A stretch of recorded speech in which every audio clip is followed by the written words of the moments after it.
ಇದೆಲ್ಲದರ ಜೊತೆಯಲ್ಲಿ ನಾವು ಈಗೊಂದು ದಾಖಲೆಯ ಗೆಲುವನ್ನು ಸಾಧಿಸಿದ್ದೇವೆ. ಈ ಗೆಲುವಿಗೆ ಬಹಳ ಮುಖ್ಯವಾದಂಥ ಕಾರಣ ನಮ್ಮೆಲ್ಲರಿಗೂ ಗೊತ್ತಿದ್ದಂತೆ ಮತದಾರರು ಈ ವಿಶ್ವಾಸ ಹೊಂದಿರೋದಕ್ಕೆ ಕಾರಣ ನರೇಂದ್ರ ಮೋದಿಜಿಯವರ ಮೇಲಿದ್ದಂಥ ವಿಶ್ವಾಸ. ಹಾಗಾಗಿ ಇದು ನಮ್ಮ ಜವಾಬ್ದಾರಿಯನ್ನು ಹೆಚ್ಚಿಸಿದೆ. ಈ ಗೆಲುವಿನಿಂದಾಗಿ ನಮ್ಮ ಜವಾಬ್ದಾರಿ ಹೆಚ್ಚಿದೆ.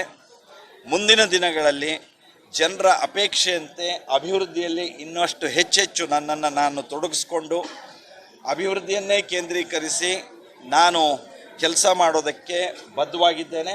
ಮತ್ತು ಮಾಧ್ಯಮದ ಎಲ್ಲ ಸ್ನೇಹಿತರ ಮೂಲಕ ನಮ್ಮ ಕ್ಷೇತ್ರದ ಜನತೆಗೆ ಅಭಿವೃದ್ಧಿಯ ವಿಷಯದಲ್ಲಿ ನಾನು ನಿಮ್ಮೆಲ್ಲರ ಜೊತೆಗಿದ್ದೇನೆ ಅನ್ನುವಂಥ ವಿಶ್ವಾಸದ ಮಾತನ್ನು ಹೇಳ್ತಾ, ಹಿಂದಿನಗಿಂತಲೂ ಹೆಚ್ಚು ವೇಗವಾಗಿ ಅಭಿವೃದ್ಧಿಯನ್ನು ನಾನು ಮಾಡೋದಕ್ಕೆ ನಿಮ್ಮೆಲ್ಲರ ಸಹಕಾರದಿಂದ ಪ್ರಯತ್ನಿಸ್ತೀನಿ, ನಮ್ಮೆಲ್ಲ ನಾಯಕರ ಒಂದು ಸಹಕಾರದಿಂದ ಪ್ರಯತ್ನಿಸ್ತೀನಿ ಅನ್ನುವಂಥ ಮಾತನ್ನು ಮತ್ತೊಮ್ಮೆ ನಾನು ಈ ಸಂದರ್ಭದಲ್ಲಿ ಹೇಳೋದಕ್ಕೆ ಬಯಸ್ತಾ ಇದ್ದೇನೆ.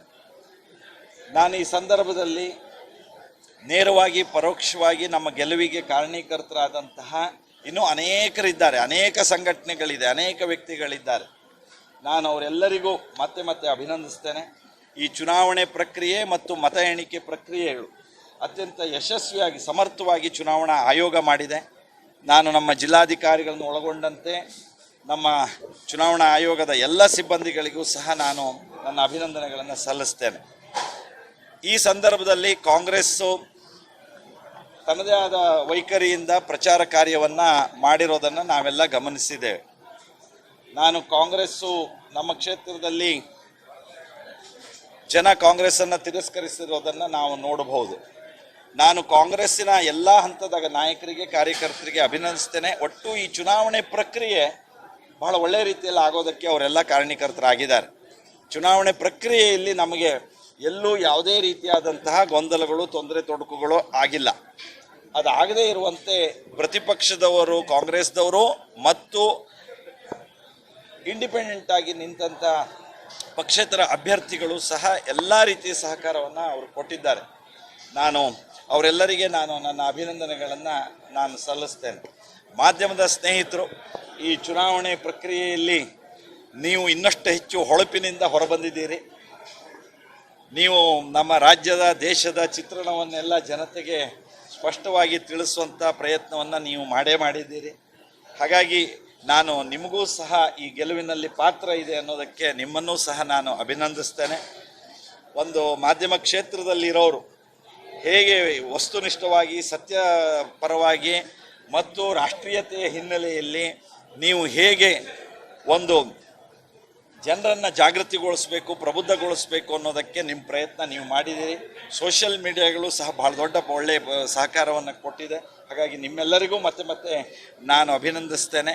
ವಿಶೇಷವಾಗಿ ರಾಷ್ಟ್ರೀಯ ಸ್ವಯಂ ಸೇವಕ ಸಂಘದ ವಿಚಾರ ಪರಿವಾರದ ಸಂಘಟನೆಯ ಅನೇಕ ಕಾರ್ಯಕರ್ತರು ಎಲೆಮರೆ ಕಾಯಿಯಂತೆ ಅನೇಕ ಸಂಘಟನೆಗಳ ಮೂಲಕ ಈ ಗೆಲುವಿನಲ್ಲಿ ಬಹಳ ದೊಡ್ಡ ಶ್ರಮವನ್ನು ವಹಿಸಿದ್ದಾರೆ. ನಾನು ಅವರಿಗೂ ಸಹ ನನ್ನ ಅಭಿನಂದನೆಯನ್ನು ಸಲ್ಲಿಸ್ತೇನೆ.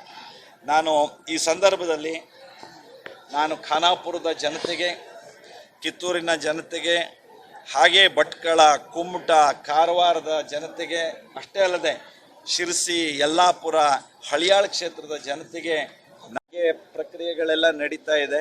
ನೀವೇ ನೋಡ್ತಿದ್ದೀರಿ ಅದರದ್ದು ವ್ಯತ್ಯಾಸಗಳೆಲ್ಲ ಆಗ್ತಾ ಇರೋದನ್ನು. ನಾನು ಹಾಗಾಗಿ ಈ ಸಂದರ್ಭದಲ್ಲಿ ಕೇಂದ್ರದ ಫಲಿತಾಂಶದ ಬಗ್ಗೆ ಹೆಚ್ಚೇನು ಹೇಳದೆ, NDA ಸರ್ಕಾರ ನಮ್ಮದು ರಚನೆ ಆಗೇ ಆಗುತ್ತೆ, ಮೋದಿಜಿಯವರು ಪ್ರಧಾನಿ ಆಗೇ ಆಗ್ತಾರೆ, ಈ ವಿಶ್ವಾಸವನ್ನು ನಾನು ವ್ಯಕ್ತಪಡಿಸೋದಕ್ಕೆ ಬಯಸ್ತಾ ಇದ್ದೀನಿ.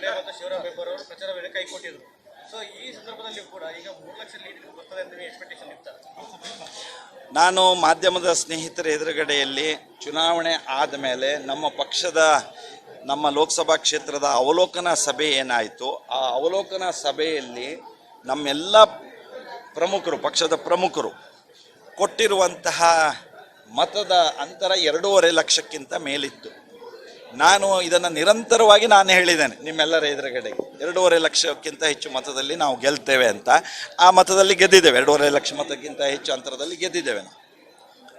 ನಮ್ಮ ಕಾರ್ಯಕರ್ತರ ಒಂದು ಅಸೆಸ್ಮೆಂಟ್ ಹೇಗಿದೆ, ರೀಡಿಂಗ್ ಹೇಗಿದೆ, ಚುನಾವಣೆಯಲ್ಲಿ ಹೇಗೆ ತಮ್ಮನ್ನು ತಾವು ತೊಡಗಿಸ್ಕೊಂಡಿದ್ರು ಅನ್ನೋದು ಅವರ ವಿಶ್ವಾಸದ ಮಾತನ್ನು ಏನು ಹೇಳಿದ್ರಲ್ಲ, ಅದೇ ಇಲ್ಲಿ ವ್ಯಕ್ತ ಆಗ್ತಾ ಇದೆ.